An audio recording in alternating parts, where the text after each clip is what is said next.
Good evening, everyone, and welcome to the Wrestling Experience. My name is Earl, ladies and gentlemen, and tonight you landed on that mothership. It's the mothership. It's Planet Experience, and it's tonight. We have a guest today that he's making his debut here on the Wrestling Experience. Josh is here, and we're gonna have fun with him. We're gonna talk about Clash of the Castle. I got a story about Indy Hartwell. I have a shocking story about Vince McMahon. We've got so much to do here today on the Wrestling Experience. So, ladies and gentlemen, stand by. Guys, stand by and get ready to get crunctified here on a Thursday night because it's time to go on the Planet Experience. And it's time for the Wrestling Experience powered and presented by the Hardcore Sports.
Now with the hottest show in the universe, The Wrestling Experience, with your host, Earl Cole. Acknowledge me. Coming at you with all the dope shit, freshest WWE content, and also the AEW. You are now watching The Experience, The Wrestling Experience. Now with your host, Earl Cole.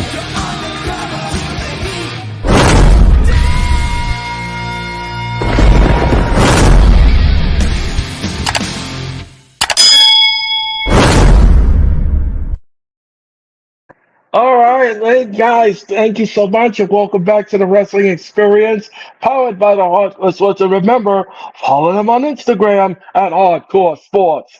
Follow them on Facebook at Hardcore Sports. Follow them on X at Hardcore Sports. Follow them on Spotify at Hardcore Sports. And of course, subscribe to their YouTube channel and follow them on TikTok. And we hope that you had a great Thursday morning, Thursday afternoon, Thursday evening here at the Hardcore Sports Network. All right. So, but I'm not here alone.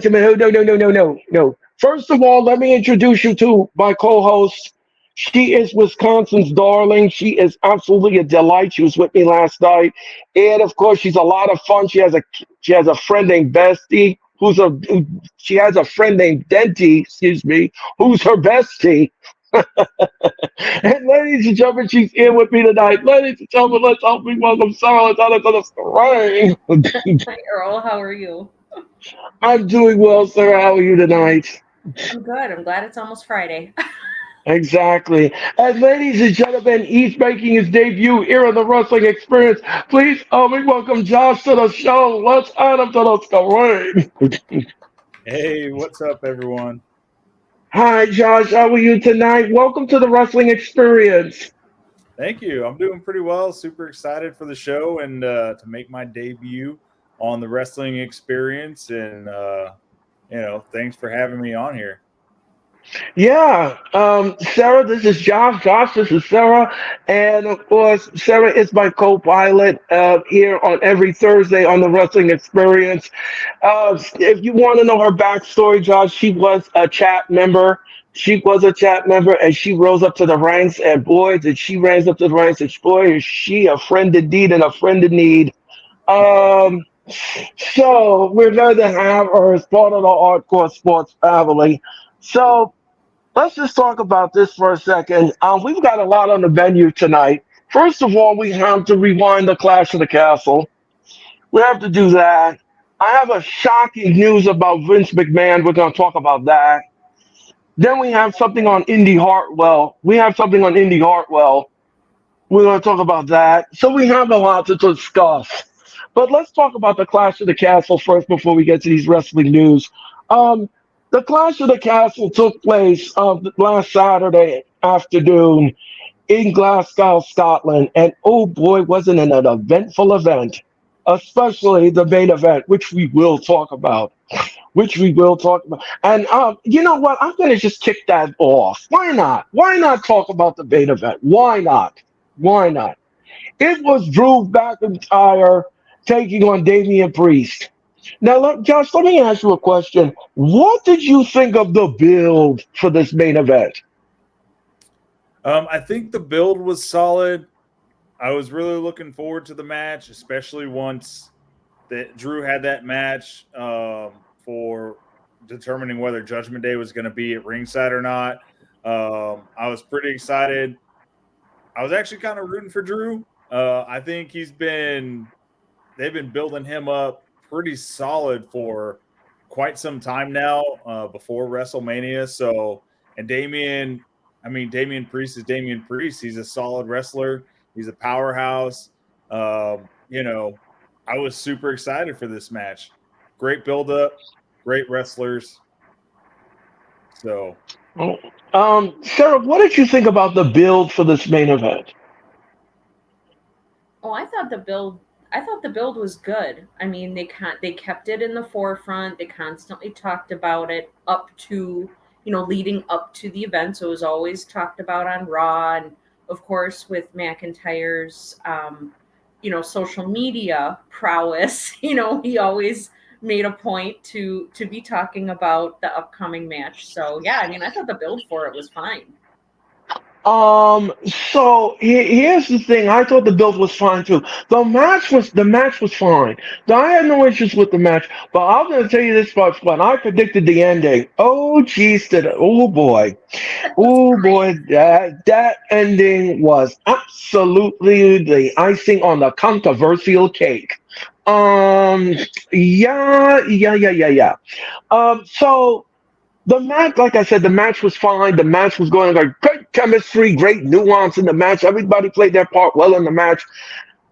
Eddie Rango got hit and he got knocked on the outside and he hit the barricade, and that was the end of him for the night. He was counting how many lights the production used in the ceiling. So that was the end of the referee for tonight. That was the end of him. Yeah, that was the end of him. So while we had it down, um, I had said to Sarah and everyone that was on the chat. I don't know if you ever saw one of my many streams, Josh, but I had said that I could you imagine that if Punk wears a rough shirt and he came down and he slid in the ring and he was gonna come, and everybody had that impossible look on their face. Like I saw the impossible look on their face, and I said, I think you better listen to what I have to say. But and boy, did it come to fruition. Did it come to I fruition? flat out told you I thought that was way too far fetched. I was like, Earl, I don't know about that. That seems a bit of a long shot. I could not believe it though. I just kept saying, "Are you kidding me? Are you kidding me? I should have bought lottery tickets today. I should have." Like, I couldn't believe it. You got it down exactly. You called it exactly right. It was crazy. Um, Josh, let me ask you something. What did you think of the ending, and what did you think about what happened on Raw this past Monday? well, so while I didn't predict him coming out in a ref shirt and taking over as the official referee and screwing Drew McIntyre out of his title that way, I did have a feeling that CM Punk was going to screw over Drew McIntyre in some way, shape, form, or fashion. Because while they've done a great job building this feud with Damian Priest and Drew McIntyre, and they've been building both of them up since before WrestleMania. They always managed to keep CM Punk right there, kind of not in the forefront, but almost like the devil on McIntyre's shoulder that was ready to strike at any point in time. So we kind of had that feel like this could be a great match. Drew could win, Damian could win, but CM Punk could also be lingering around, especially with talks about him being close to being medically cleared, right before that. So I'm not surprised. I wasn't expecting a ref shirt, but not surprised that CM Punk screwed over Drew McIntyre. I think that may be the feud of the summer for sure.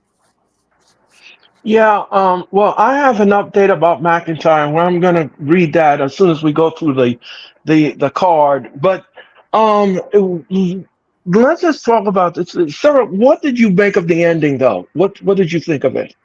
I thought it was glorious. I loved it. Like I said, that was the match I was looking forward to the most, just for the pure fact I wanted to see what CM Punk was going to do and how he was going to screw McIntyre over. I think we all knew he was going to be there.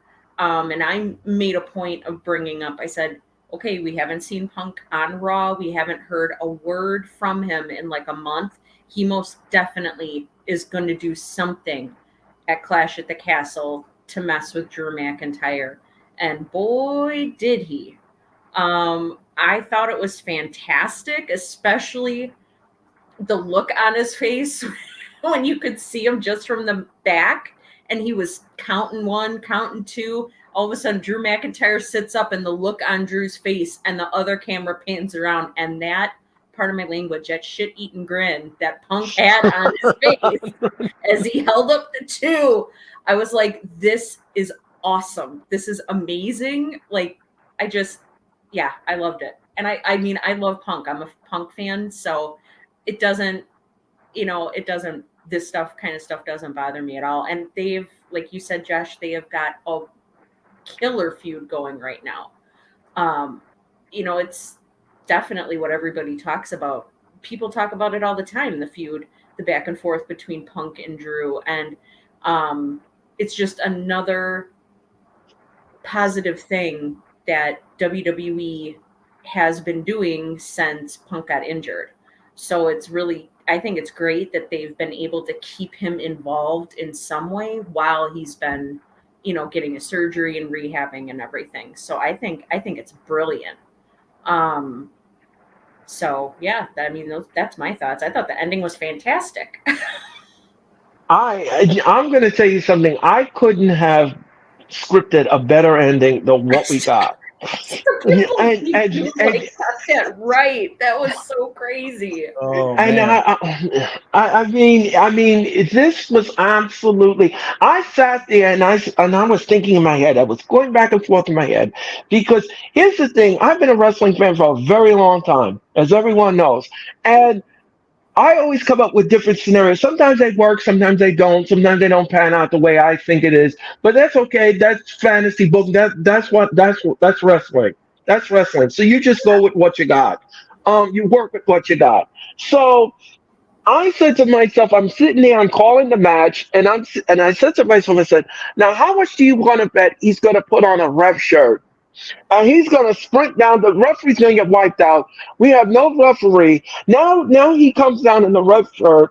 He's going to count. Now, when he showed the number 2, I had thought he was going to give him the Italian salute. That was my first thought in my head. I had thought that's what he was going to do. He was going to tell him he was number 1. That's what I thought he was going to do. Because Punk, he likes to be extra, and so I thought that's what he was going to do. But when he said it was only 2, now Damian Priest didn't kick out, so therefore he couldn't make the 3 count because he's not legally the referee. He's not legally the referee because he was not added to the contract. So that's what Triple H was saying in the media scrum. He said that Punk was not legally eligible to be in the match because he's not a referee. Okay, so we got that explanation. When he said the 2 count, and I looked and I said, oh boy. And then and then Drew pinned him to the corner, and he kicked Drew in the haggis. He kicked Drew in the haggis. The original referee came in the ring and he had a 3 count and a screwment. Yeah, that is exactly what happened. Now we go to Monday night. Monday Night Raw. Oh boy. Boy, oh boy, oh boy, oh boy. I had thought when he came out and he said I quit, and everybody jumped on Twitter. Oh, he's gonna go to AEW. Oh, he's gonna go to TNA. He's not going Oh my anywhere. God. It's a storyline, guys. God, people are so Relax. Relax. It's a work. Right. It's a work. It's a work. You understand what a work is? Do you understand what long-term storytelling booking is, guys? Do you understand what that is? They had to do this because it adds more fuel to the fire of this movement. You understand? So this narrative needs to happen. So this is another page of the days of Drew lives, as I call it. Yes, it's not the days of our lives, it's the days of Drew's lives. Okay, so he went and played it up to the hill and he canceled the social media and he turned in his work cell phone and everything. So he has to do all of this.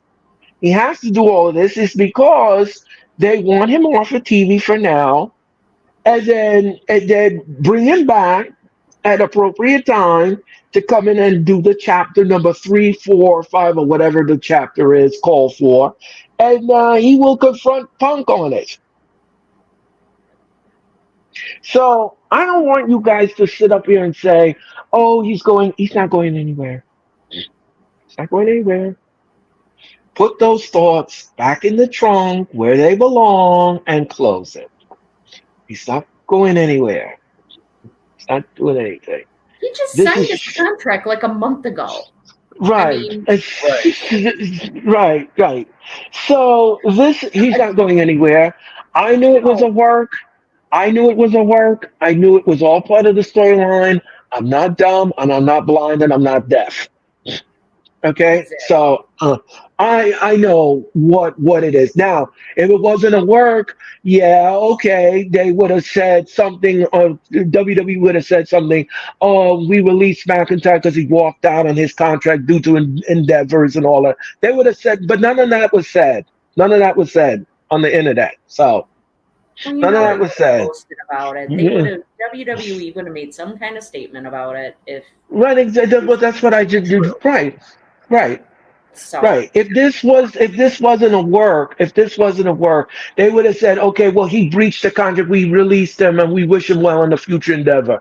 But WWE didn't say that. Mm. Sean C. How are you tonight, Sean C. The inventor of Roachamania. Yes. Long story, Josh. I'll tell you about that later. Anyway. Anyway. Hilarious. Anyway, despite so according to Wrestle Talk, despite McIntyre being done with a company and a storyline, that hasn't stopped the company from uploading a YouTube vlog. So the WWE uploaded a YouTube vlog on McIntyre's journey to the Clash of the Castle. So they did that and then they added the footage of him being screwed out of the title at the Clash of the Castle. Yeah, they added that to the thing. So, but the article goes on to say it's unclear when McIntyre will be back on WWE TV. However, his sworn rival CM Punk will be on SmackDown this Friday. So I'm going to assume that they're going to pull him off of WWE TV for now to keep selling this, because they have to keep selling it. You have to keep selling it in order for the audience to buy into the storyline. So you have to be invested in it. So I'm gonna say that McIntyre will probably not show up on SmackDown on Friday. It'll just be Punk reacting to what he said on Monday night, and then he'll give us a medical update, and then that will be the end all, the be all until the right time is done, and then they'll pull the trigger. Sure. So, Josh, what do you think about that? Well, there's a couple of things that I think people need to look at. Was it a great segment on Monday? Absolutely. It was a great shocker. But we also got to remember when Drew McIntyre was over at Clash of the Castle, his wife was also in an emergency surgery, Right, right? So right, obviously, he's probably going to want to be with her. She's probably going to need him. What right, better way to write him off TV for a while so he can have time with his wife to help her out with whatever she needs right, and add fuel to the fire, keep the storyline going so that way, you got SummerSlam coming up, you got Money in right, the Bank right, coming up, you've got some right. Exactly, big PLEs coming up, you've got time. exactly. And then on top of that, he also forgot to get rid of his TikTok that still says he's a WWE wrestler. So, Oh, how about So that? there.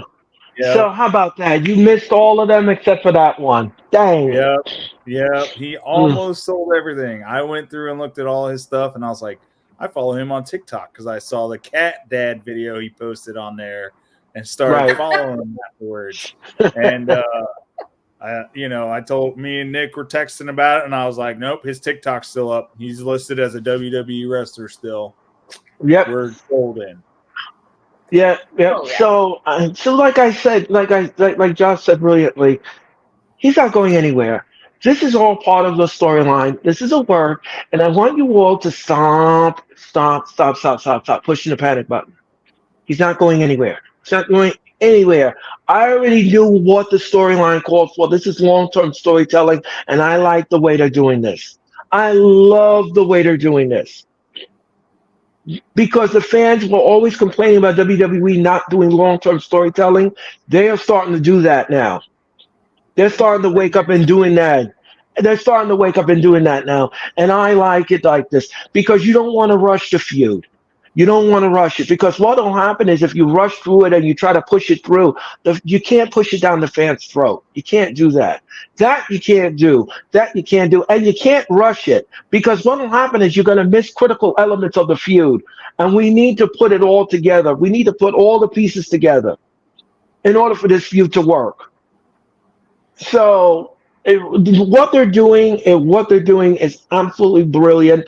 I love Triple H the way he's doing this. This is fabulous. This is absolutely fabulous. This will add more fuel to the fire.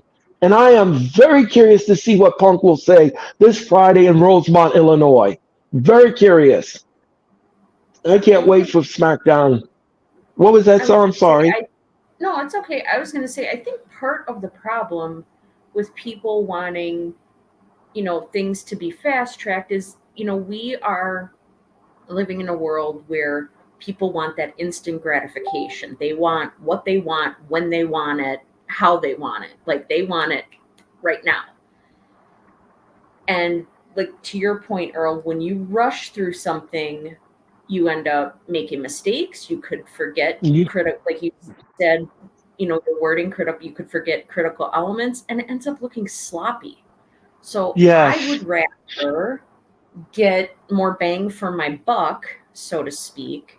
Have Right. them take their time. Have them build this storyline the correct way with everything, all the elements, and they've been doing a fantastic job. I mean, you got to figure this has been going on since Punk got injured back at the Royal Rumble. Like Right. they started up right away with Drew saying, "I prayed for this," blah blah blah. The Monday after the Right. Rumble, when Punk came Right. out with Yep. his arm in a sling, like they Right. started this right away. And they've been doing a great job with building this. They're doing fine. So I don't think they should change anything. Keep No. it going the way you're going. Like take your time. Exactly. Okay. And Well, and I and you. I'm sorry. Go ahead, Josh. I'm sorry. well, I was going to say, if there's one thing we've learned, if you've watched Triple H during his career, if there's anyone that's a king of long-term storytelling, it's Triple H, right? Oh yes. And he knows how to tell a story. I mean, look at Cody Rhodes and Roman Reigns. That was a 2-year long story. And Mhm. it absolutely catapulted To the the standard. crescendo that it did. Yeah. And now, I mean, people really should. I would be more surprised if we got a fast storyline or a fast feud that ended quickly now that Triple H is in charge of creative. That's what he specializes in. So, he likes to let things cook, and I love it. Yeah. Well, I And mean, I'm look what here they did for with the it. Wyatt Six. Is everybody was Yeah. complaining about all of the QR codes, and this is taking too long, and this is ridiculous, and they need to get. I want to see them. I want to see them. I want.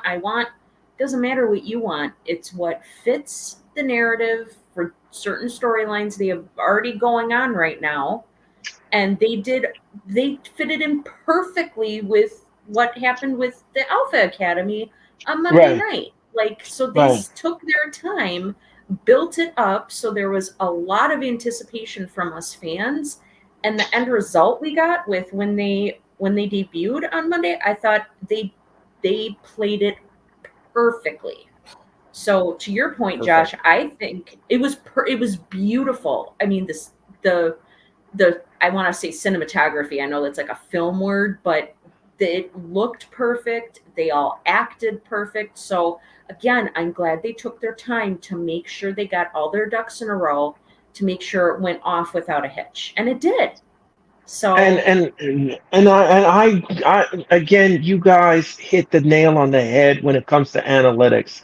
This is absolutely why I love wrestling fans like you guys, is because you understand and you interweave what your thinking is and what your thought process is, and you put it all together. You create a great fabric for everyone to lie on and understand. So I like that. I like that, and I like that a whole lot. And I respect that as well. So you're welcome. And here's the thing. Here's the thing. Like Sarah said, like Josh said, like everyone else has said, you have to build something. You have to have a pyramid. You have to build it up to be a pyramid. So first, you have to lay the foundation first. yep. You have to lay the foundation first. That means that you're going to have to do teases. That's part of the pyramid of the storyline. Then you go to the middle of the pyramid, and that is the run in, the little nuance, the little dig, the subtle digs, the history, and everything else. So all of that goes to the middle of the pyramid. Then you go up to the top point, which is the crescendo. And that is when you pull the trigger, and that is when you display the entire package to the audience for them to invest in. So I like the way Triple H's foundation is. He's not putting the point down from the bottom and put the middle in the middle and the point, and we have to figure it. No. Triple H likes to put that cement first on the ground first before you even mention the dang feud. And let me tell you something.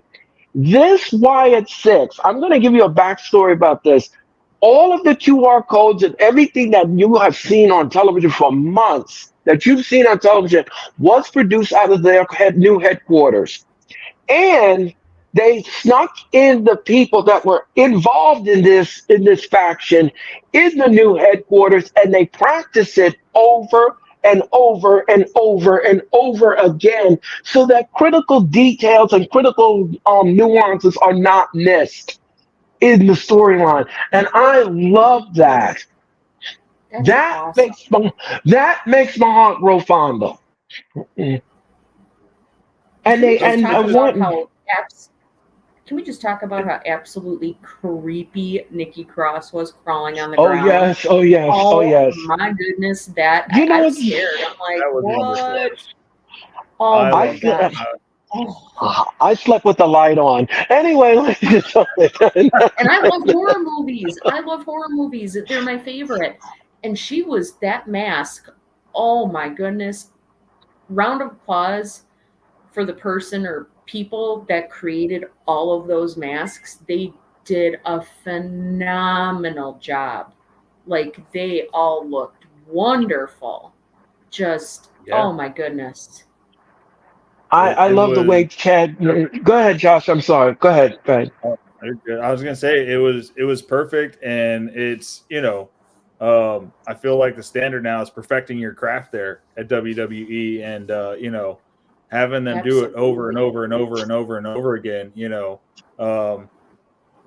Gordon Ramsay get to be Gordon Ramsay by just off his second meal. You know what I mean? Right. He had to perfect. He had to have those, get those gourmet meals down to a science, and now he can play fish blindfolded. And that's what we're getting now with WWE and with Triple H and with everybody. They just want perfection, and the crowds are loving it. So. Yeah, and it shows, in the productivity. It shows careness in the way you delicately did the storyline, and I like it like that because, like Sarah said, you don't want to rush something and then it looks unproductive. It looks sloppy. It looked like something you just put together at the last minute, and you just threw gum on the wall and you just made it stick, and whatever it is, just display it on the stage and throw it out. Tony Khan. Anyway, anyway, anyway. But let's get back to the Clash of the. Anyway, let's go back to the Clash of the Castle. Okay. Sorry, I brought that Fight 6 thing up, and I was just trying to make a. I was just trying to make a point.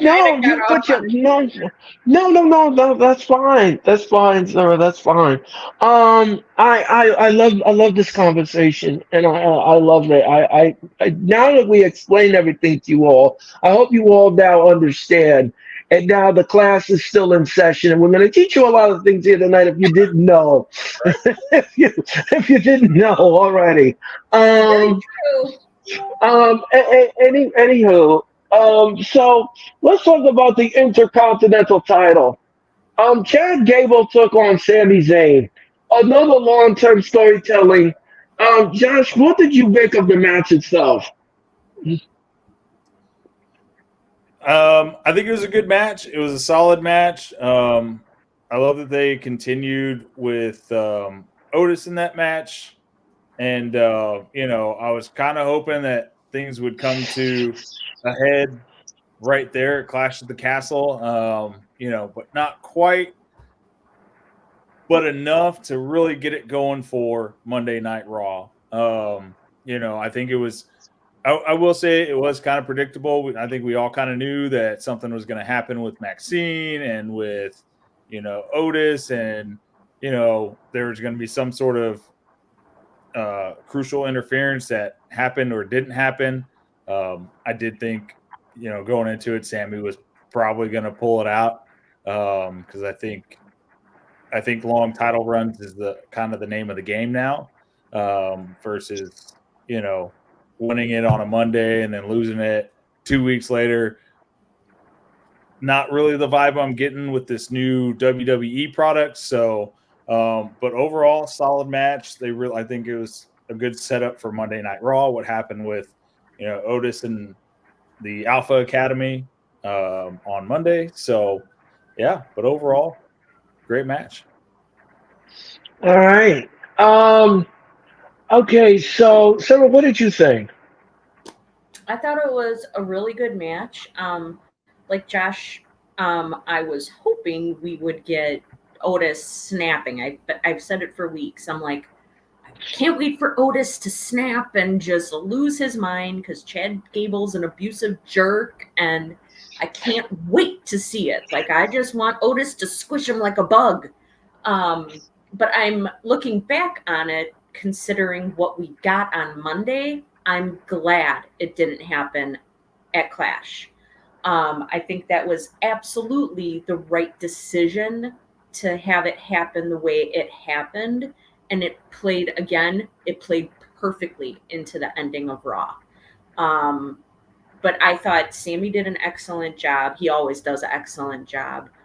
Chad Gable is one of the best technical wrestlers. He reminds me so much of Kurt Angle in his look and his mannerisms. Like, he reminds me so much of Kurt Angle, and I loved Kurt Angle when I was younger. I thought he was super funny, but he could also go out there and kick some butt. So, they both did excellent. I figured Otis was what I thought was going to happen was that Chad was going to do something to Maxine to get Otis to snap on Sammy, like do something to Maxine, blame it on Sammy, and Otis would snap on Sammy, and that's how Chad would win. But again, I'm glad that it worked out the way that it did. So, but I thought it was great. Yeah, I thought it was great. The match was great. The match was fun. I can't wait for Otis to snap on that fool. I cannot wait.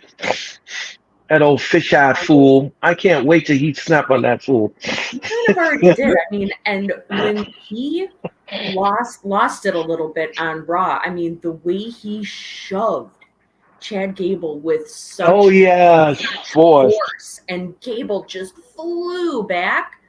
Oh my gosh. I was like, here we go. I'm like, he's gonna do the caterpillar on him and squish him. I was waiting. I was so you know, another thing too is I had thought that he was gonna squash him like Nia Jax does. You know, when he should drag him in the corner and then squash. Yeah, do a Nia Jax. Yeah, do a Nia Jax on him. That's what I said. Squash that Napoleon complex fool. But I mean, again, anyway, it played out well. Yeah, I think it was really great the way they did. It was wonderful. Oh, sorry. Yeah, I do kind of like the way they did Otis on Monday. Well, I wanted him to smash Gable really on Saturday and on Monday, but I love the fact that they were like, nope, he's gonna shove him. He's gonna let him know that he's the boss now. And then instead of smashing Gable and stooping down to his level, he got the rest of Alpha Academy out of there. He turned the other cheek. He was the bigger man, and I think that just builds Otis's character even more. You know, right? And he cares for his friends. And I would have loved to see him caterpillar and smash Gable, but I think this was the right way to go with him.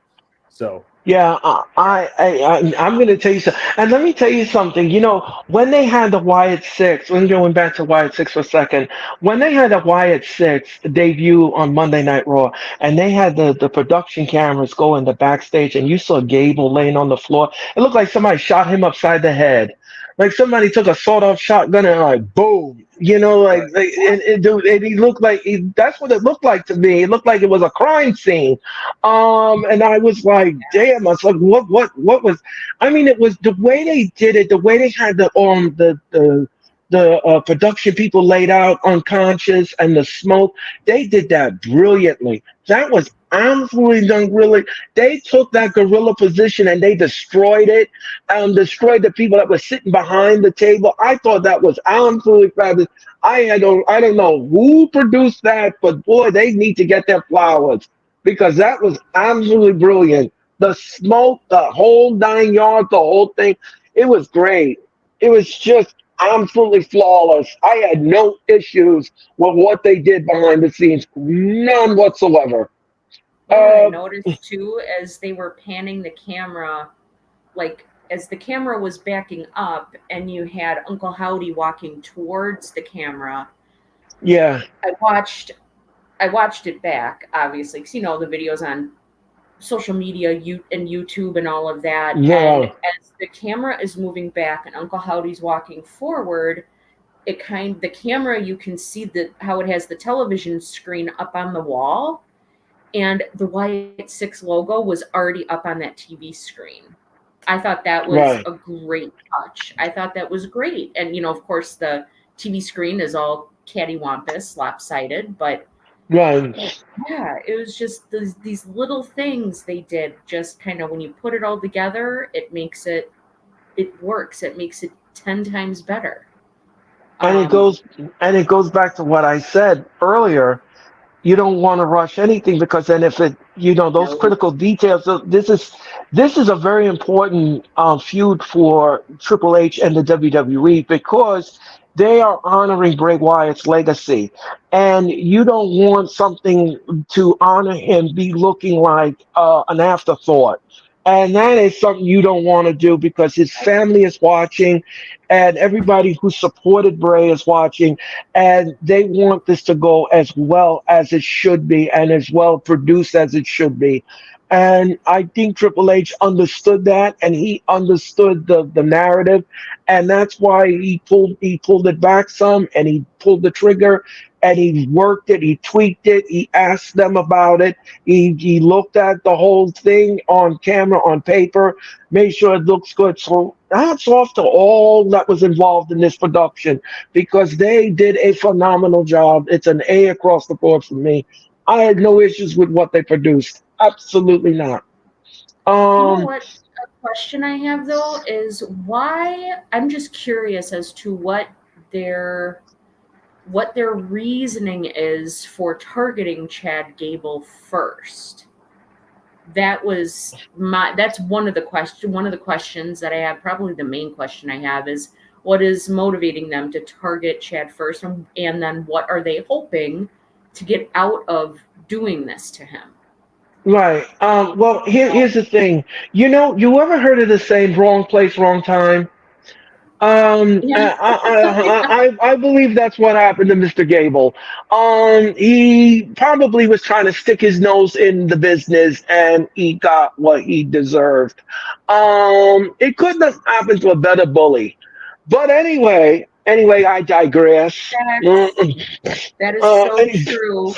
That is so yeah, true. I saw a video too where it did a just really quick. It did like a still frame of when Chad Gable was confronting Otis and them in the locker room after the match, after they were out in the ring, and in the little cubby above Chad Gable's, like I guess where he had his stuff hanging, there was a shoe and there was a little white bunny rabbit inside of the shoe.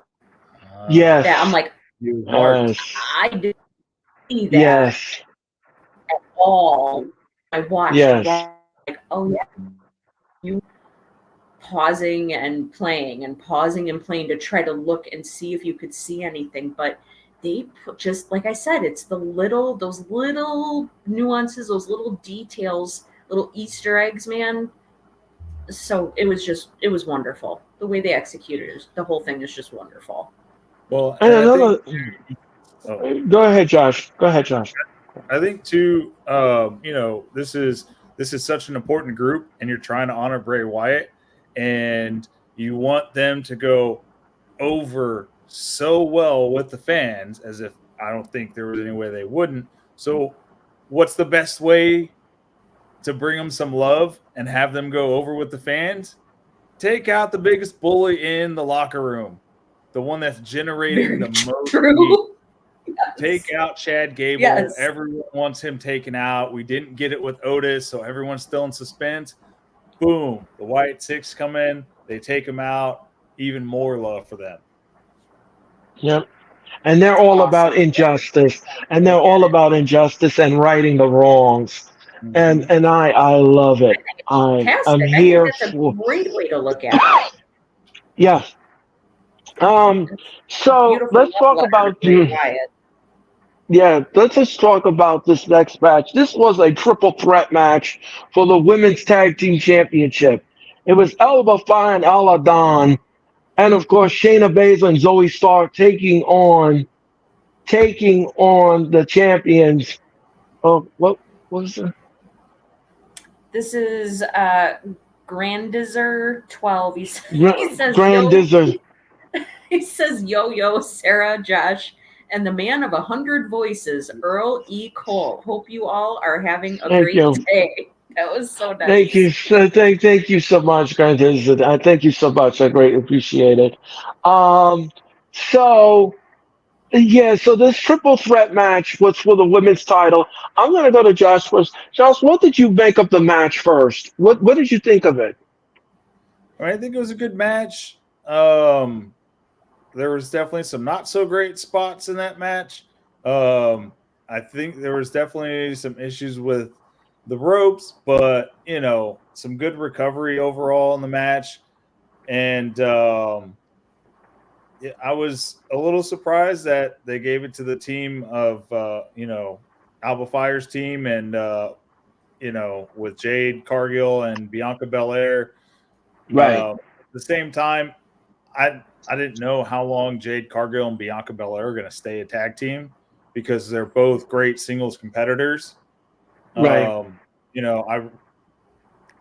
the world of Triple H, I just talked earlier about long title reigns, but this really isn't a team that I would want to see go for 6 months to a year as tag team Right. champions, because they can be good, really great singles competitors. Bianca's already proven it. Jade Cargill has everything you need to do that. So, it was a great run for Bianca and Jade. I think it was a good spot to go ahead and change the title over. We've got a young tag team that's got the titles down. Give them a run, give them a push, and let's. I want to see Jade and Bianca back in some singles competition. Yes. Yeah, I'm going to agree with that. I'm going to agree with that assessment. Sarah, what did you make of the match itself? Well, to Josh's point, there definitely were some slip ups in the match. I thought it was good. It was a little bit chaotic though. Again, and this is just, I guess, generally how I feel about multi-person matches. Is the ref really needs to be on their toes. They need to be on their A game because you've got to keep track of who's doing what, where they are in the ring. Are they in the ring? Are they outside the ring? Are they trying to put someone through a table? Like, you've got to keep Aubrey track. Edwards. Yeah. Aubrey Edwards, that is blind half the time. Sorry, I can't stand her. She's the worst ref ever. But I thought that the ref did a good job of keeping track of everybody, keeping things, organized and who's doing what, where. Of course, there were some, like I said, like you said, Josh, there were some slip ups. I was not expecting a title change. I thought the title change would happen at SummerSlam. I mean, and I'm perfectly fine with it. I just didn't think it was going to happen this soon. But I'm very surprised by who he put the belts on, considering they haven't, Alba Fire and Isla Dawn really haven't had any matches. They haven't had very many matches since they came up to the main roster. And I'm like, you're really going to put the tag belts on people that have barely wrestled in the last, 5 months. So I was surprised by who he chose. And I did not like the fact that Shayna Baszler once again ate the pin.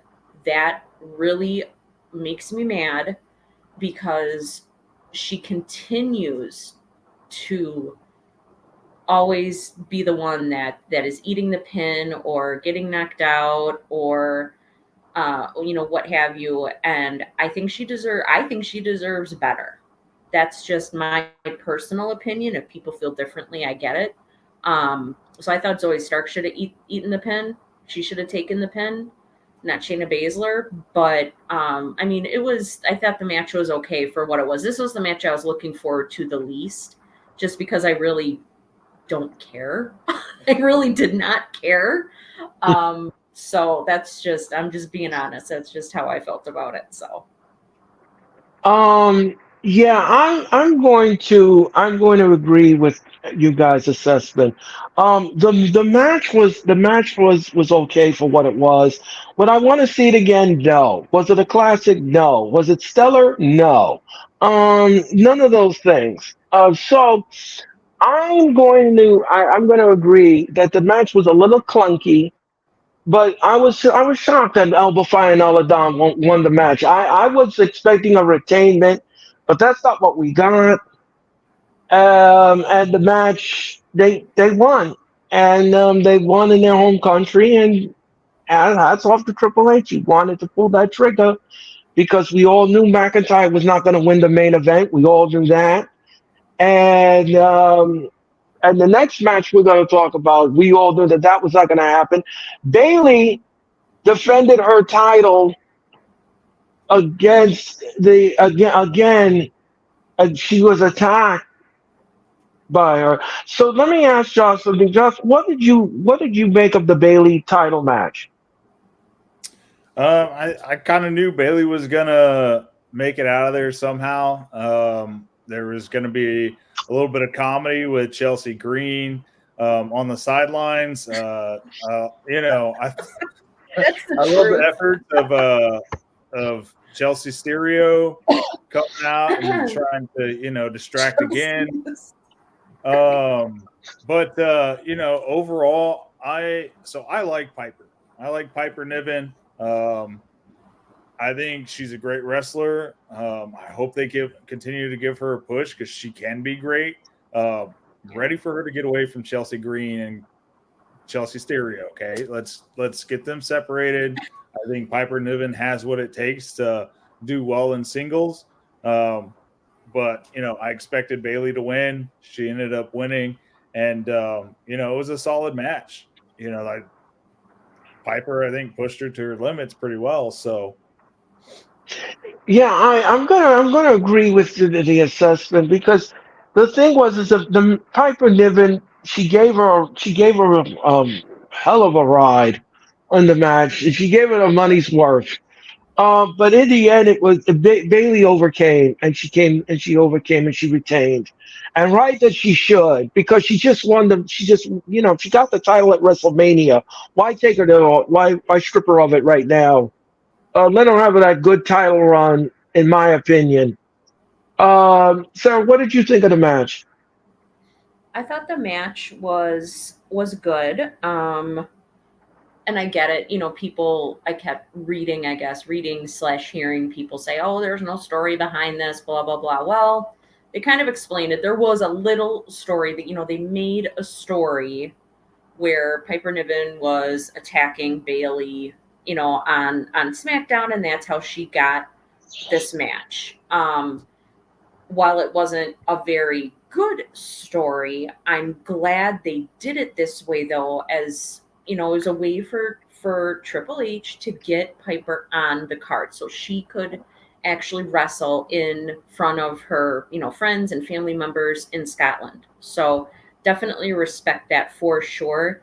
How they got all of, the people from Scotland that, on the card the way they did. So I think I definitely think that was great. I think that I totally agree with you, Josh. I think Piper does need to get away from Chelsea Green because she's not there, she's not taken seriously because she's with, I think, Chelsea Green. right. And I can't remember if it was Nick or maybe it was Mac, the Giants fan. I can't remember if it was Mac or Nick that said that Piper, I mean, she's held world titles back home in Scotland and in the UK.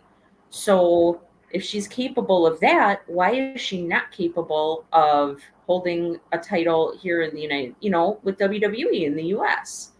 But I think first things first is, you need to get her out of this comedy act with Chelsea Green. And I thought it was just, she's just, Chelsea Green. oh my God, she's ridiculous and obnoxious. Like, I say she's the Karenest Karen. Like, she's the perfect Karen. She plays the part very well. But I thought the whole thing with her coming down in the luchador mask was just really dumb.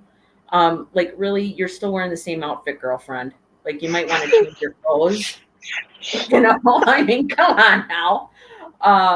So yeah, I mean, but they weren't going to take that title off of Bailey. Definitely not to Piper Niven. Piper was not going to take that title. Like, the question I always ask myself, and Earl knows this, is what have you done to earn this title? And I do not feel that Piper Niven has done enough to earn the women's, to earn the women's title. She hasn't.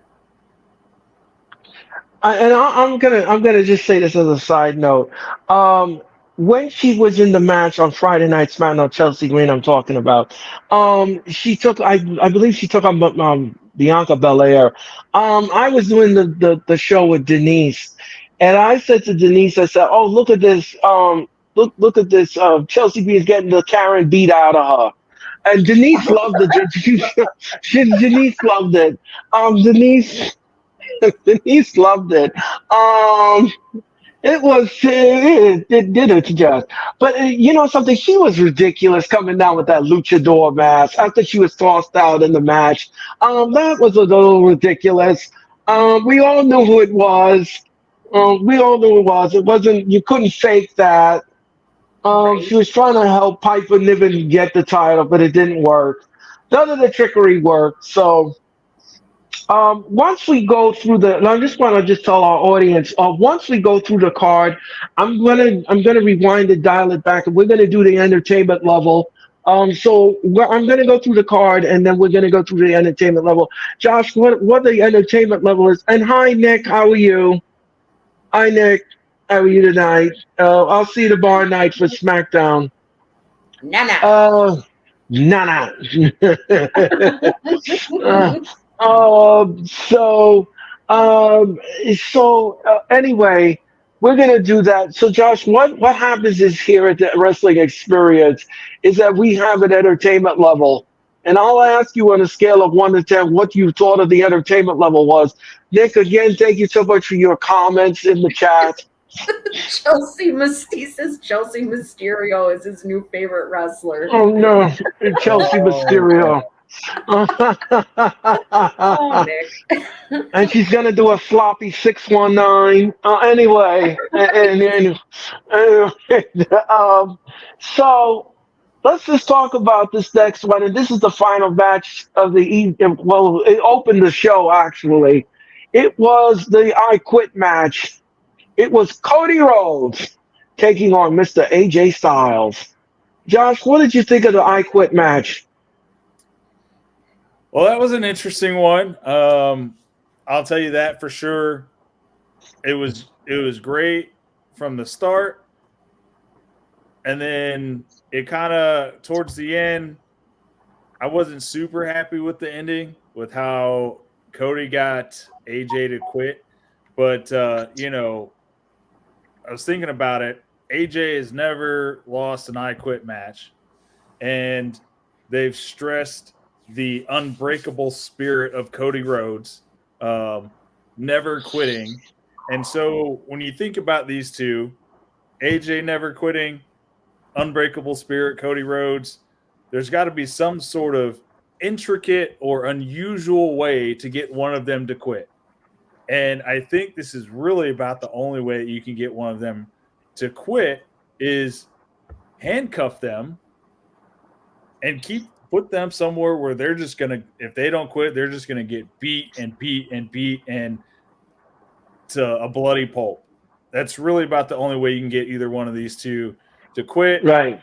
You know, I would have liked to see AJ get hit a couple of times before, you know, quitting, or at least like running from one turnbuckle to the other turnbuckle to try and avoid Cody and figure something out. Versus just an immediate, I quit.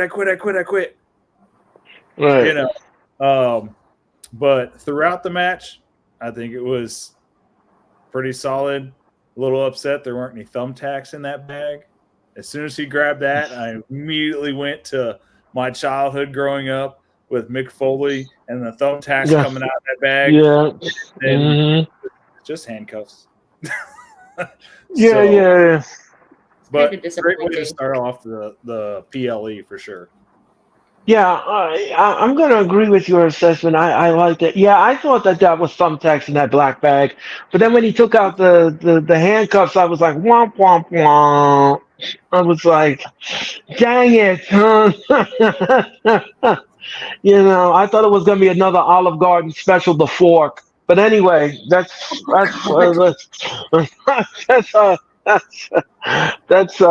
interesting story. That's more John Moxley style. Well, I mean, I would have put it past Cody Rhodes if he did it. Anyway, so what did you think of the I Quit match? I thought it was a really great way, like Josh said, I thought it was a really was surprised they started the show off with it.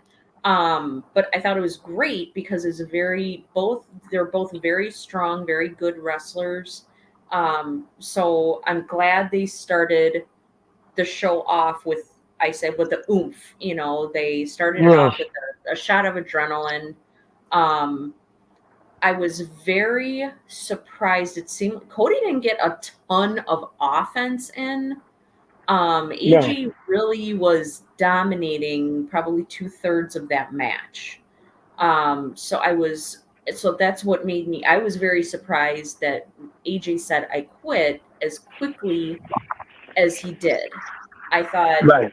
Josh's point. I thought Cody would have started beating the heck out of him to get him to say, that he would have to do that before AJ would say I quit. So I felt like it was a little too quick for me. I love Cody's mom's involvement in it. I think she is just the cutest lady ever. So to see this little lady just smacking AJ across the face and cussing at him, like I got a kick out of it because I just think she's this adorable lady and she's like cussing and stuff. It just cracked me up. Right. So it was nice that that she was there to support Cody. I also was surprised because that Anderson and Gallows were there because they were on SmackDown on Friday. I thought for sure that they were going to come down and do some run interference for AJ Right. in some way, shape, or form. So I was very surprised that we didn't see that. But yeah, I mean, I thought it was a good starting off point for the PLE. So yeah, I mean, I enjoyed the match. I thought they both did a great job. Well, Yeah. I think Go ahead, Josh. I'm sorry. Go ahead. and I think you bring up a good point. AJ got cuffed to the ropes, and it just all of a sudden was over, right? Yeah. But you can bring his minions come out, they get the key, they can unhandcuff him. Right. I mean, it is an I quit match. There's no disqualifications. You only win by saying I quit. So why aren't they out there helping to continue this match or keep AJ from saying I quit? I mean, they could have done something. Right. So Well, I'm not sure what the thought process was, but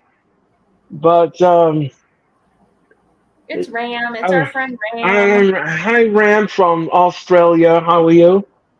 Thank you so much. And so I thought I think the match was fine. Like I said, I was disappointed with the black bag. I thought I was going to get either a dinner. I thought I was going to get a dinner fork, some Legos, I was so some disappointed it thumbtacks. wasn't thumbtacks. I Yeah. said, Uh, "Oh, thumbtacks!" And Earl is always about 10 seconds ahead of me. And he's like, "But we have handcuffs." I was so disappointed. I was really looking mm. forward to somebody being turned into a human pincushion.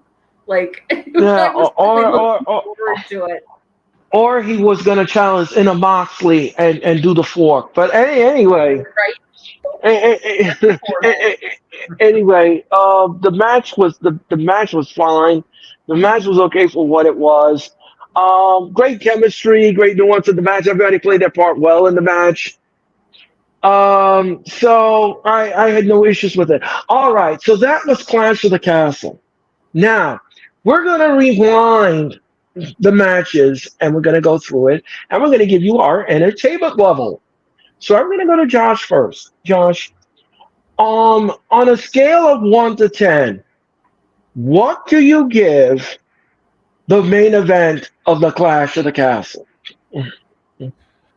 I'm giving it a 10. I was so entertained. The match was great. And then one thing I forgot to mention, we were talking about giving flowers earlier. Let's give some kudos and some flowers to these cameramen, right? Because Oh yes, Yes. is oh so yes, much just video work, camera work, and the way they got Drew McIntyre's face, but we couldn't see exactly who the ref is, even if we may have had an idea who it was.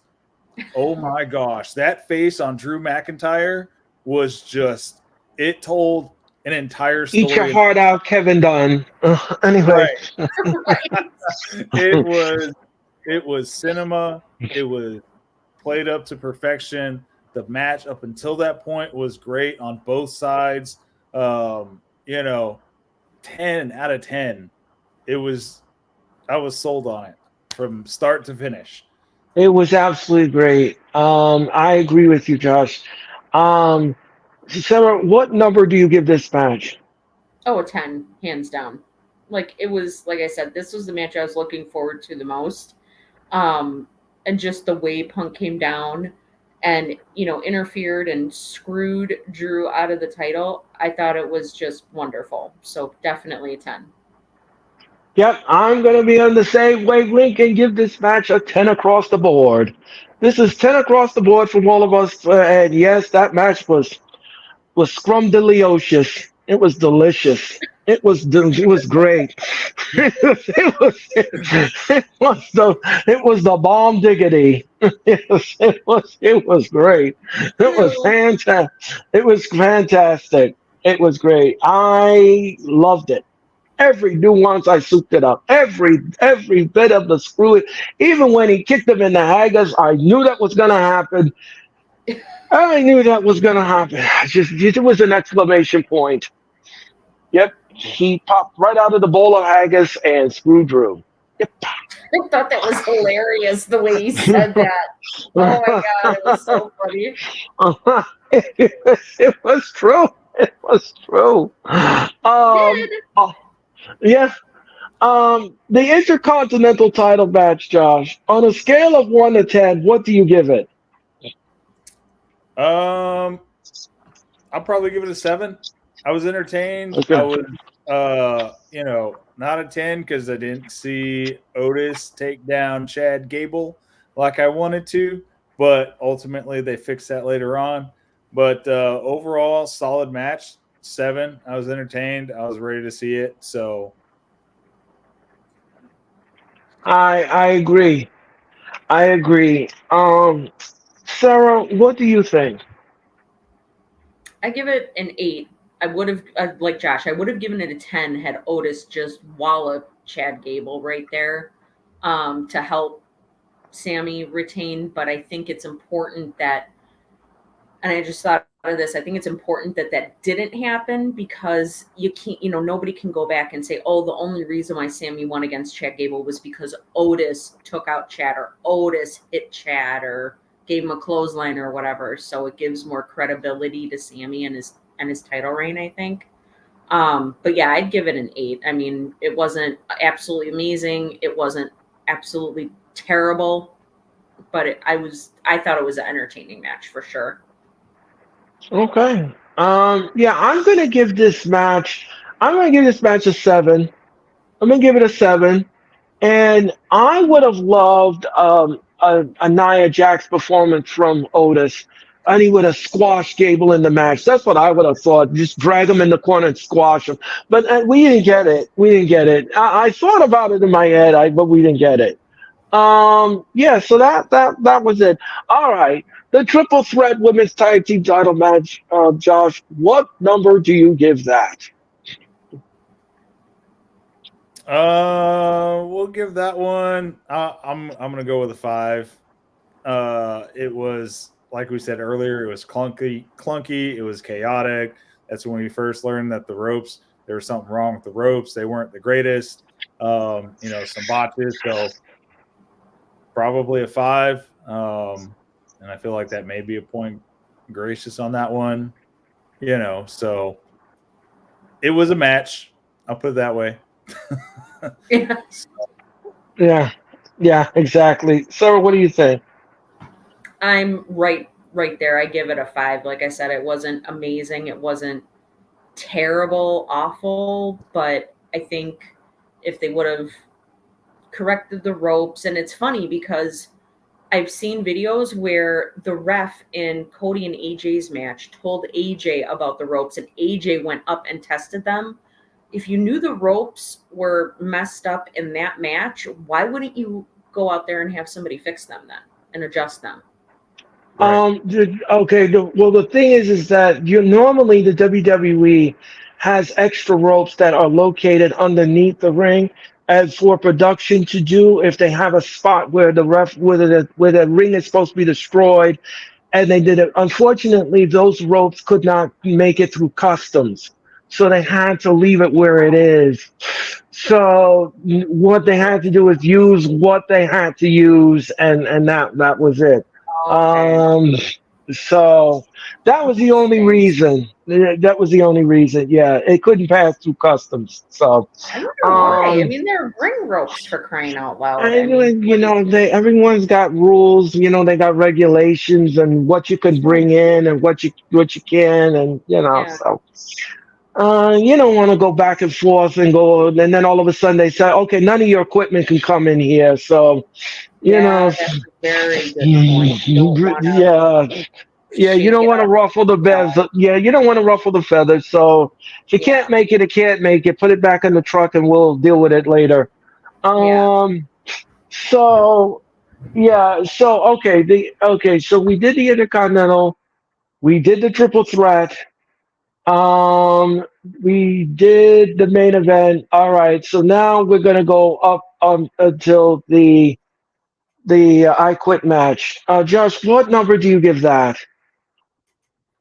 I think I'd probably put that. I would, even with the ending, I'd still probably put it an 8 because it was entertaining. Not a 9 or a 10 because we didn't get tax. No one interfered, and the I Quit was very unexpected. And before you knew it, the match was over.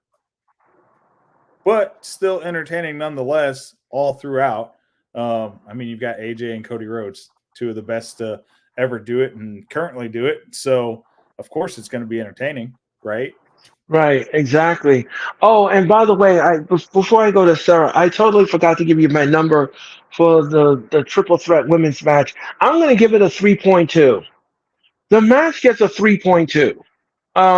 It was because of the clunkiness in the middle of the match. It wasn't good. I could have bumped it up a little bit, but unfortunately, I had to give it a 3.2. And that's the best I can do for you at this point. So don't come back at me on Twitter and say, "Earl, why would you do that? Why would you do that to these ladies?" And I'm like, look back on the match and understand where the entertainment level is. And then leave it alone at that, okay? If you miss a day, you miss a lot. You're in the wrestling experience. Um, Sarah, I'm going to go to you. What did you the match that we just referred to? What number do you give it?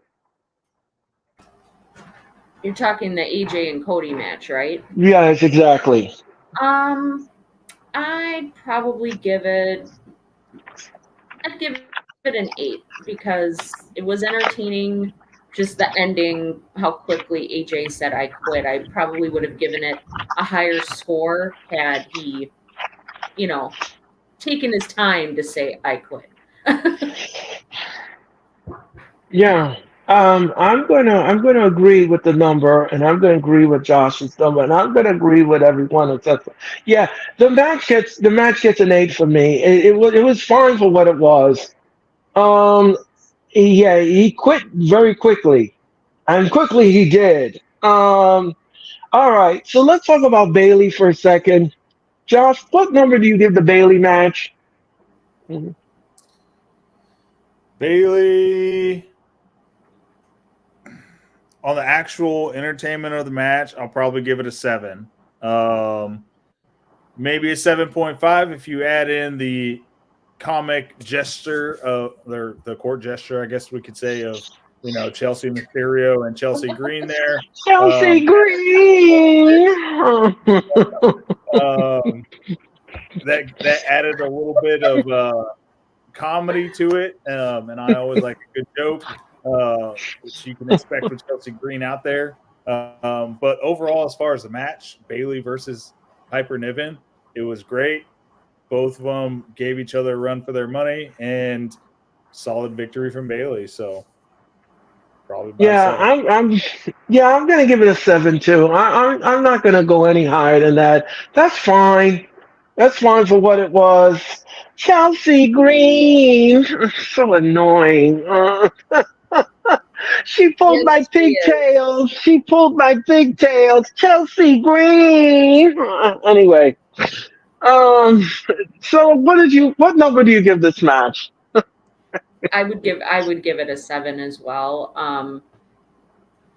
Like you always say, Earl, it was fine for what it was, but would I want to see this match again? Not No. particularly. I really could care less. So now we're gonna end up getting. I just hope they start to build up the match at. I almost said WrestleMania. The match at SummerSlam that Bayley's going to have with Nia Jax. I hope they start building that up. They've got plenty of time to start working on that, so we get Right. again a better like long term story with this. So Right. Yeah, I'm going to agree with everyone, and I'm going to give the same number as you all did. And yeah, like I said, will I want to see this? No, no, that's fine. That's fine for what it was. It's fine. All right. I'm going to give you an update on the McMahon scandal. oh boy, Now, if you all know, I on the wrestling experience for over a month now, I have been giving you little stories about Mr. McMahon and what is going on with his case and his trial, and I read the text messages and all this and stuff, and you all have raked me over the coals with it, and goes on back and forth.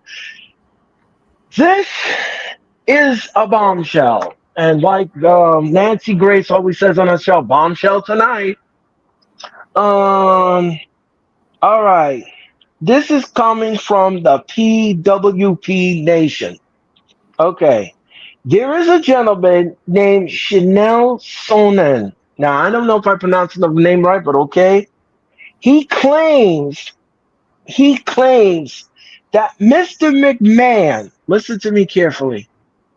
He claims that Mr. McMahon not only blackmailed women, but he also blackmailed men. And why did he blackmail men? Because he slept with men. oh wow, And he says that he held their careers over their heads over the period of years. oh good grief. So, I'm not surprised. ooh, good night. I don't know what to say about this. This adds another layer to the unbelievable cake of Mr. McMahon. Josh, what did you make of that? At this point with Vince, I'm not surprised. I mean, this was literally the all-powerful man in the wrestling industry for how many decades? Yep. Especially once he bought WCW. And there's one thing I've learned in life: power corrupts, money can corrupt. And that man did not, I'm going to be honest, I don't think he didn't have a good soul to begin with. And then you add power and money and the ability to do pretty much anything he wants. We already knew he was never faithful to his wife back in the 90s. I mean, at this point, nothing surprises me with Vince McMahon, and I'm glad he's away from the company and away from the industry, but I hope he gets what he deserves. Yeah. That's just Wow. crazy. Oh my God. I don't know what to say. Here's the thing. Here's the thing.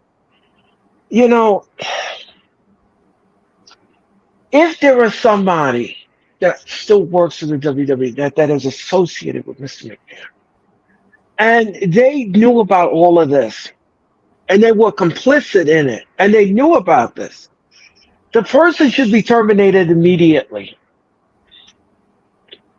Oh yeah. Because you can't have somebody that's attached to this monster still working in the company.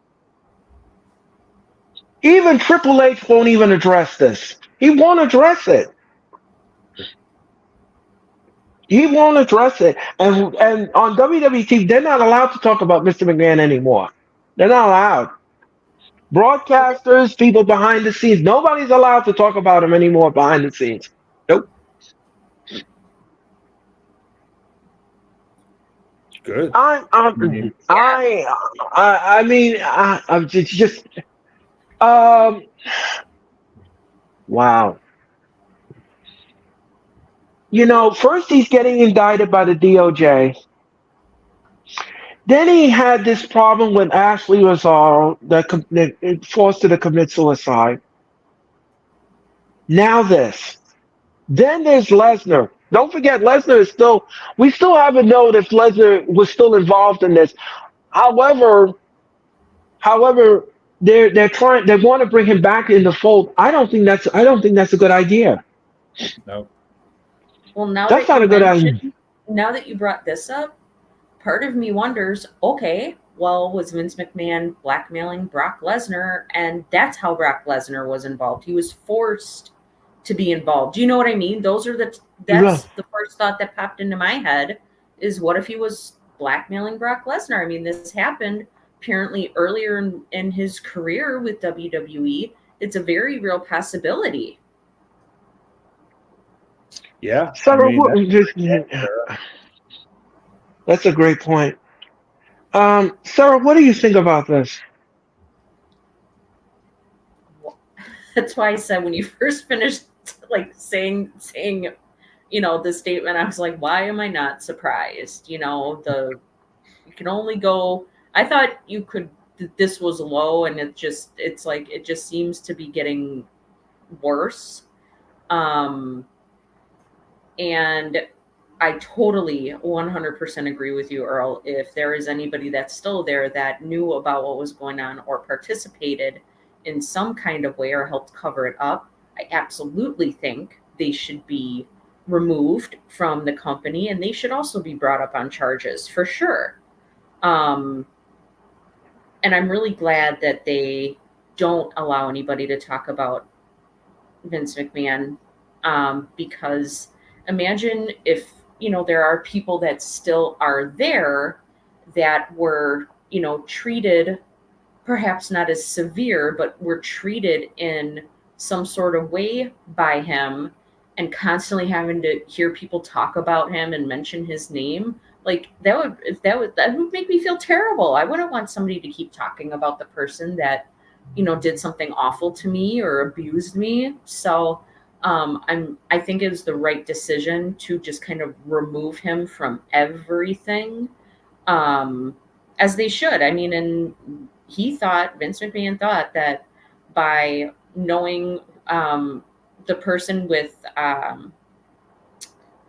the investment company, the company that bought WWE, Right. TKO, Vince McMahon thought that he was going to be able to stay there, and nothing would happen, and he'd be able to kind of continue to fly under the radar. And I'm really glad that TKO and WWE and everybody did something about it, and they took they took this stuff seriously. And I think they're handling it the correct way. It doesn't really bother me that Triple H won't talk about it, because I'm sure he's been advised by his attorney and WWE attorneys that he shouldn't talk about it. So that part doesn't really bother me at all. If he's not going to talk about it, then that's fine. We can pretty much find out whatever we want to find out about it by, reading it on the internet or looking up information. We don't really need to wait around for Triple H to make a statement about it. But yeah, it's just crazy. It's just crazy. So then that begs the question: are there going to be more charges brought up against him? You know what? I don't know. I'm not sure. But what I do know, and what I know now, is that this is just getting out of control. This is just getting worse and worse and worse. And every time you dig up something or you read something, Yeah. it's just mind boggling, and it's just mind numbing. This guy did some gross things to Oh yeah. women. Gross, gross. He used to have Janelle Grant says that he used to have the bikini parties in his backyard. What? Yes, bikini parties. Scantily clad women in his backyard. Yet he's married. Ah, wow. Well, I mean, if you look at what he's done on TV back in the '90s, we had Oh the my divas, we had the bra and panty matches, we my had Right. goodness, bra and right? Yeah. Right. panties, mud wrestling. Oh, I Yeah. I forgot about mean, those mud wrestling matches. right. And then if a Ridiculous. diva was on the cover of Playboy, they had a whole Yeah. segment dedicated to her front cover. Yeah, Right. I mean, very true. if this And is then he what had the man Trish. does on And then TV, yeah. Then he had Trish Stratus bark like a dog. yeah. Oh, I know that. Mm, nope. Sorry. Hmm.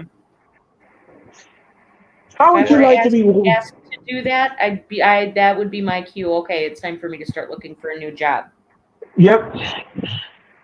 We No, want you on all fours and bark like a dog. it's How the? demoralizing. Like, Yeah, that's degrading. That's degrading. That's just disgusting. crazy. Oh my gosh. Ay, That's a ay, good. ay. That's a good point, though, Josh. But then, then that makes me wonder. Okay, well, why hasn't Linda McMahon divorced him? If this is the way he acts and the cheating and that kind of thing, then why stay with married to somebody like that? Like the song says, stand by your man. That's wild. I'd be like, I'd piece right out of that marriage. That's right. Deuces, That's right. deuces, I'm That's right. out. Yep. No, No, you're not putting up with that. No, no. Nobody no, should. Nobody should. no, Come on. Not no, at all. I no. mean, And it's done in front of you too. It's not like it's done behind your back. It's done in front of you. Mm-mm. I mean, how Um, must that make, Shane and Stephanie feel having to see this, and see their dad act this way and um do all those things that he did back, on WWE shows like back in the day. Like it would be embarrassing. Like I would be mortified to have my father act that way. Mortified. It would be so embarrassing. And it's like, why wouldn't you think about how your actions would affect your wife or your children or even your grandchildren? I don't understand. How you could not think about that. I don't know. I don't That's well, know. just crazy. I think the thing to remember about Vince McMahon is this man. Does he have a family? Yes. Is he a family man? No, absolutely not. This man And had does a he whole have morals? No. right. I This man had a suppose, whole yeah, that's a good segment point. about being a better billionaire over Donald Trump, right? So Oh, what I does that tell forgot you? about that. Oh my Yeah. goodness. So what does I that tell you? forgot about that. He's about money, controlling the wrestling industry, and he's Power. about degrading everybody. As long as it brought in entertainment, as long as it brought in ratings, and as long as it That's brought in just money, wild. this man is completely corrupted by money. And honestly, as far as Linda McMahon goes, I wouldn't divorce him right now.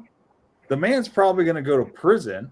He's being investigated by the federal government, right? Mm-hmm. And I spent 8 years in the Marine Corps working for the government. If they're going to get you, Wow. if they want to get you, they're going to get you. Oh Yep. You know, at some point when he goes to prison, everything's going to be hers. I Yep. suppose. Yeah, when you think I about mean, it, like I didn't honestly, think about it like that. at this point, if she divorced him, she'd only be, screwing herself. But this is a man with no morals. He's not a family man, and he's all Nope. about the Benjamins, they'll say. He's all Yep. about the money. So, Golly. So then And even I have to wonder though, because you brought it to my attention, Earl, because I'm not big on like social media and like following that and that kind of stuff. right. But you brought it up a little while back that the government, the Department of Justice asked Janelle Grant to kind of put her stuff on hold because they were going after him. So if it is proven, and they, this person that said this, retains an attorney, and it's like, oh yeah, there's definitely evidence here that this did happen. Do you think the Department of Justice would also ask that person to put their stuff Oh, on hold? no. I think what the Department of Justice is doing right now is that they're building a case against him, and what they're doing is they want everyone who was ill, who was demoralized by him, to come forward and to give their piece and say what they need to Oh, say, so that they can okay. record it, and then they can put together a dossier file. And when they put that dossier file together, then they will go forward and they will go to a judge, and then they will say, well, we have this, and this is why we're going to prosecute him, and this is why we're going to have him indicted, because of this, because the list of accusations is enormous. It is long as Long Island. It is enormous. And don't forget, I said this to you, Sarah, in a couple of wrestling experiences ago. There is a law firm in Chicago. There are three lawyers that are in Chicago, and they are also getting involved in this McMahon scandal because they will have a website for any victim that was done by Vince McMahon, to go to their website and to upload their evidence. So now they're going to join the DOJ, and they're going to come together. And I have a feeling they're going to fly into New York, into Washington, and they're going to team up with together to take him down. And that's Okay. exactly. So the law firm in Chicago, because like I said, this is just I get all mixed up with it. So the law firm in Chicago, they are helping Mhm. the Department of Justice in New Uh-huh. York Uh-huh. build this criminal case Uh-huh. against him, which is separate from the Janelle Grant stuff. Right. And the Or Janelle lawsuit. Grant Okay. stuff, right. The Janelle Grant stuff will be added to this indictment. Okay. It will Okay. all be added. It will all be added, including Ashley Rozzaro's treatment. That will also be Good. added. That Good. will also be added. So all of that will be put in this huge indictment dossier against Mr. McMahon. He's And toast. like Josh says, like Josh brilliantly said, once the government wants you, they will get you. They will get you, and they will turn no stone unturned until you get punished and the Well, investigation is concluded. Well, I mean, my goodness, I remember when you first brought this up, like months ago when the story first came out, they have text messages from Yes, him, like yes. actual written proof of stuff that happened. Like, there's no denying it, there's no getting out of it. It's just a matter of how bad is it, and I have a feeling now with this coming up, I have a feeling we're going to see more people come forward, um, that have had stuff, have been involved and had stuff perhaps done to them or said to them. But I mean, he's McMahon's toast. Like, even if, and I said this when you first brought this up, that, so long ago, is that even if they, with his age, even if if he gets sentenced to 10 years, that's a life sentence for somebody his age. Yeah. Like, he's toast. He's done. So, Yeah, I mean, there's no wiggle room around this. There's just no this is no sitting down and talking about it, and I'm going to tell you this much, like Sarah brilliantly said with these text messages. These text messages were screenshotted. oh These yeah, text messages were screenshotted, and they're very explicit. They're very explicit. And when I read it on my show, I told you all that we're going to be explicit, and you all came at me. You came at me with all kind of comments and everything. Listen, I just read what is being produced. I'm an informist. I don't do those text messages. I don't believe in any of those things that Mr. McMahon did to women. Okay? it's not like they were text messages off of your phone. I mean, come Well, on now. And I said right. this to you when this first came about. I was like, come Well, on. Come I'm on. saying, so don't come for me unless I send for you. Anyway, anywho, but this is just this That's is just I just can't crazy. It just keeps getting worse and worse. And I feel really bad for all these people. I do, because the thing is I feel that bad for all these people. they come out the woodwork, they say these things about Mr. McMahon, and then they have evidence. It's not like they came out and they don't have any evidence. These people have evidence. They got Yeah. proof. These people got proof. It's not like you're gonna come out there and say this man did this to me, and then you don't have no proof. These people Yeah. have Like crying wolf. legitimate proof. Right. These people have proof. In text messages, in emails, in everything else. And if you don't think people don't save things on a disk drive or a flash drive or what, you got another thing coming.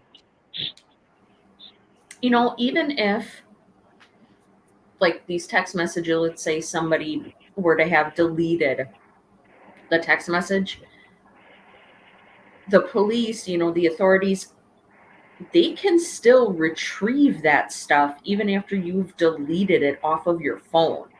So, Right. it's like they have the technology. That's why it always blows my mind with criminals these days. No matter what the crime is, it's like, what makes you think you're going to be able to get away from it? Don't you think that the police have, technology and, things to be able to figure stuff out? Like, they're not stupid. Well, They're Right. not. Like, they don't even need that. All they need is a warrant, and they can have the cell phone companies print out all those text messages. bingo. Right. Hey, you So need it text might be messages deleted about off your this? phone, but they'll still have it. Right. Right. I mean, once it's sent, it's sent. It's out there. It's like the Right. internet. Exactly. It's out there. Right. God, It's just like it's just like if I sent Josh an email and I deleted it because I didn't want to send it to him. It's too late. He already got it, and it's in his database. It's in his computer. All Yeah. he's got to do is just print out the email and say, "Yeah, you did send me an email. I got it right here." Right. It's just that simple. It's just that simple. It's just that simple. And how egotistical must somebody be to think they can do things like this and then not have any, get away with it and not have any kind of consequences or repercussions from it? Right. I mean, that's wild to me. Like, you really thought you were gonna, like, how long did you think this was gonna stay buried for? Like, we are, in the United States, we are a very litigious society, meaning people will sue you for anything, especially somebody with as much money as Vince McMahon. So what makes you think you're going to be able to get away with it? And again, like I said, like you said, that's what I'm trying. And like you said, Sarah, brilliantly. Nowadays in workplaces, you got to be careful what you say to and how you say it to a woman, how you say it to a man, how you say it to the company executive. You've got to watch your words because people will twist it around and they'll think you're meaning something when you really didn't mean what you said. So you have to be careful what language you use and how you deliver it and how you display it. Trust me, Because I work in HR. I know that all too well. well, right. You have to be careful what language you use in the email, what you said over the telephone, what you said in person, how you conduct yourself with the person. So you have to be very careful and walk on eggshells and be very careful on what you say because those words will come back to haunt you. Um, Unfortunate, Yeah, yes, and that's the fact of life. Um, crazy. so before we say goodnight to everyone, I want to see what the chat is saying. Well, what's the chat saying tonight? Sarah, if you could brilliantly pull up the chat, I would greatly appreciate it. Um, okay.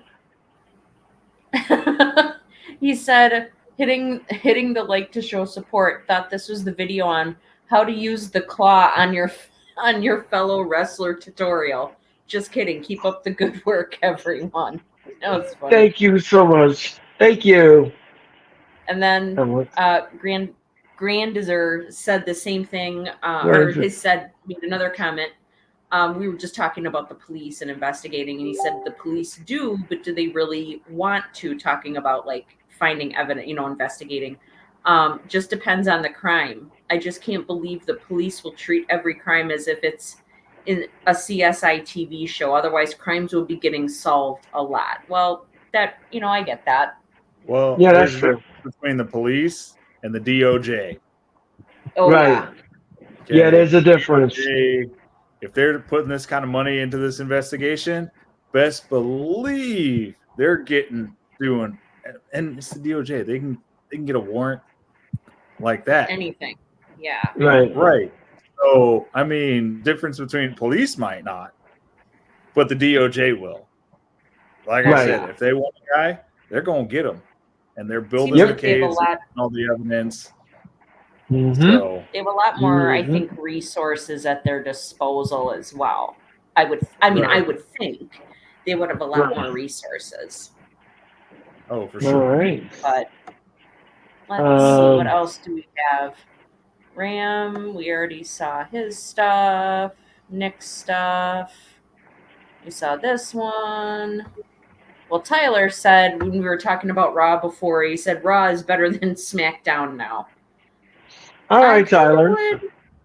kind of would have to agree with that. Raw's getting, it's a little bit better than SmackDown, but what was really telling that we didn't talk about during when we were going over Clash at the Castle was Solo Sikoa coming out as Cody was Oh leaving. yes, yes, yes. Solo coming out and he and Cody started going at it, and then you got Kevin Owens and Randy Orton coming out, and Randy Orton was eyeing up that title of Cody's. So I think we might see something change in that. It might be Cody Rhodes or it might be Randy Orton going after Cody Rhodes and the undisputed title. I think at SummerSlam, I think something might change, and we might Yeah, end up well, yeah, seeing right. that happen. I'm glad that you brought that up, Sarah, because last night I believe on Dynamite I did mention that there was a photo that was surfaced. There's two photos that were surfaced by the WWE. First photo they showed was Money in the Bank, and we all know Solo is going after Cody for the title at Money in the Bank. So that match will be made official, I believe, tomorrow night on SmackDown. Then they showed another photo of SummerSlam, and they showed Orton going after the title with Cody. So I'm gonna be on the same wavelength with Sarah, and I'm gonna say that they're going to fight for that crown some point, or either on Raw or SmackDown. The rematch is going to happen. Orton is going to win the crown, and Gunther's going to be out of it, and Morton will be dancing with Cody at SummerSlam. I believe that's what they're going to. I believe that's the road they're going to be traveling on. But we're going to wait and see if when that unfolds, and see if it does unfold, and see if we're going to, because there is an asterisk next to Gunther's title, and there is an asterisk because Orton really didn't get pinned in the match. His shoulders was clearly off the match, and the referee botched the move, and he botched the pinfall, and it needs to be addressed. So when are we going to address it? That's a good question. So that is up to Triple H and his crew, and we're going to see what happens. Well, I think it'd be perfect, right? Because we're building up to WrestleMania while it's just now Clash of the Castle. It's June. We got well less than a year before WrestleMania, before Rumble, right? Money in the Bank coming up. So let's go ahead. We did the long-term storytelling with Cody and Roman for 2 years to build that up as much as possible. Right. It builds up Cody's championship run more. Beating Gunther or beating Randy Orton, the Legend Killer, the Viper. I mean, right. So I vote for Orton. Right. So let's have Cody Rhodes beat Orton, build up his championship, and get that to the level that it's gonna need to be at for next year's WrestleMania. So, right. Yeah, I am Orton there. Yeah, I'm gonna agree. Like I said, there is an asterisk next to Gunther's crown, and it needs to be addressed. Now, Mac said to me on Saturday when we were doing the Clash of the Castle, they're trying to make us forget the Gunther thing and but you can't forget it. You really can't erase it from your mind. We all saw what happened, and clearly it was an injustice there. I mean, there's just no wiggle room around that, and that needs to be addressed. That needs to be fixed. So, I mean, why not do it on WWE TV? You either do it on Raw, do it on SmackDown, pull the trigger, and have these two fight it out for the crown, and Orton wins the crown. I mean, so that is going to do it for the wrestling experience. That's going to do it for our show. But again, Josh, I want to thank you so much for coming on the wrestling experience. You were absolutely brilliant tonight. We had fun with you. It was your debut and everything, and you did a home run, as always, a grand slam. You were absolutely great, and I had fun with you. Josh, just let me ask you a question. How can everybody find you on social media, and tell them about it?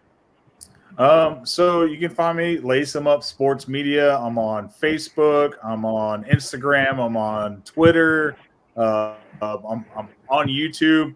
Pretty much all the social media tools that we have, and you can find me there. Just look up Lace 'em Up Sports Media.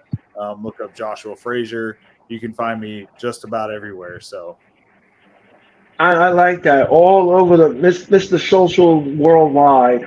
Absolutely. You got to nowadays. Yeah, you got to. You have to spread yourself all over the social media platforms if you want to get recognized. Yes. And your media company, what is exactly is that name? Like what is it? What is it you do? So really I cover just about almost all sports. Oh, I cool. cover WWE, obviously, football, basketball. I'm starting to get into baseball. Really anything that's a sport. I'm either already pretty knowledgeable from watching it my entire life, or I'm getting into it because I want to cover it. So college football, Awesome. that's a big one too. So, I'm a Texas boy, And so I like sports. oh, okay. And what part of Texas are you? San Antonio. Oh, okay, okay. Hey, Hey, I've been to that's San cool. Antonio before. It's That's nice. I'm I cool. love it down there. It's really nice down there. Oh, it's The only beautiful. It's great. the only part of Texas I've been to is Houston. I've been to I've been Houston. to Houston Yeah. a couple times. Yeah, It's nice there that was a lot too. of fun. Yeah, it's nice. It's nice. Houston is great. They have great hospitality down in Houston. They treat you well down there. How far are you from Houston, Josh? I'm about 3 hours away. Yeah, So, Okay. San Antonio is San Antonio. I think is southwest from Houston. Oh, okay. yeah, you Okay. can take So, I-10 straight through basically. Yep. But, so not too far. I mean, I guess, I don't know, 3 hours is a day trip for Texans. Um, 3 hours is a day. So, but yeah, true. no, so I grew up watching the Spurs. I'm a Cowboys fan, Rangers fan. I mean, Oh gosh, the so Cowboys. yeah, So let Just me. kidding. How about them Cowboys, huh? oh, it'll be interesting this year. Yeah, I remember once. I remember one time on the Raw watch along with me and Jeffrey, we had Nick on, and Nick was debuting on the show, and I remember Nick come to me and he says, you know, he's a Steelers fan, and I said, okay, okay, and your point is. Right. He was a little nervous. He was a little nervous because of a Steelers Oh. fan. Because you never know. I mean, we're a Giants fan. We're up here in New York, and and everything, and we all have rivalries and everything like that with the Cowboys and the Steelers and the this and the that and the Pittsburgh, and it all worked out well. It Packers. was Packers, Yeah, yep, yeah. definitely. Packers, yes, yes, Lambeau Field, all Packers. of things. Yeah. Yes. Yeah, Yeah. we've got a bit of a rivalry for sure. Oh Um, yes. not Yes. so much. It hasn't been so much of a rivalry lately with the Giants, but definitely with the Packers. Oh yes. Yeah, Big time. we've got you. I'll tell you what, though, I feel like you've got some major payback coming when it happens. Oh, It's gonna be wow. bad. I'm telling Uh, you. well, You know, I think Sarah's going to put on that football helmet and pretend she's Hulk Hogan and run you over. I'll put my cheese head on. I'll put my cheese head hat on. Seriously, we have hats here that look like wedges of cheese. People yep, wear them Oh, to football games all the time. Actually, it was really yeah. yep. funny when I went to San Antonio, leaving the airport, so like getting out of the plane and everything, walking to the entrance of the airport. I can't tell you how many people I saw in the airport that were wearing Packer jerseys, Packer shirts, or hats, or even I saw one guy had the cheese hat on, and it was just, oh my gosh, it made me laugh so hard. I couldn't believe it. I was like, I'm Green Bay not in travels well. Wisconsin. I'm like, I'm not Yeah. even in Wisconsin anymore. Like, what is this? Oh, I was very Yeah. surprised. I was very Well, surprised when I especially saw that. I think Packers fans really travel well when they're going to Dallas during the playoffs, because Oh it's a yeah. chance to get out of the cold weather and the snow, Right. because you Right. don't get that in Texas often. So No. No, not at not all. No. surprised. No. Not at all. But yeah, no, I think it'll be a good Um. season. Yeah. So I'm. they Oh. they do actually. I didn't cover them this season, I know they made it to the championship game. They got shut out. It's the Brahmas in San Antonio, which I think is great. I love it. But I'm hoping next year I can get into that and, start covering the San Antonio Brahmas maybe next year and see how that goes. I just started this company up this year. So, So baby cool. steps. So Yeah, well, what was the question? I appreciate it. That Thanks. was nice. Thank That you. was very nice. Good. I'm glad. Yeah, you did, Josh. You did a home run, and again, we want to thank you again for coming on the Wrestling Experience. This won't be the last time you'll be on this show. Oh no, we'll beam you back up on this mothership, and we're gonna do it all over again. I love it. So yeah, so thank you again for your time and your energy. We greatly appreciate it. Now, programming note, I'm gonna be back in cyberspace just 24 hours with Mr. Nick. Nick and I will present to you Friday Night SmackDown from Rosemont, Illinois. We're gonna have that show. What was it? What was it? He said, Josh, when NFL season starts next time you are on the show, please wear your cowboy hat for your Cowboys. Oh, Oh. I got you. I love that. I love that. I love that. So we're gonna have Friday Night SmackDown on this tomorrow night on the Hardcore Sports. Me and Nick will present to you Friday Night SmackDown, and then Sarah and I will see you again in cyberspace next Wednesday for AEW Dynamite. Dynamite will happen next Wednesday night here at the Hardcore Sports. And Sarah, I want to thank you for your time and energy. I hope you have a great weekend. Enjoy the weekend. Thank you so much, Sarah. And Josh, I hope you have a good weekend. And thank you so much. And I hope everyone has a good time this weekend. And thank you all so much for watching the Wrestling Experience. I'm Earl Cole, and that'll do it. I'll see you tomorrow night for SmackDown. Now with the hottest show in the universe, the Wrestling Experience, with your host, Earl Cole. Acknowledge me. Coming at you with all the dope shit, freshest WWE content, and also the AEW. You are now watching The Experience, the Wrestling Experience. Now with your host, Earl Cole.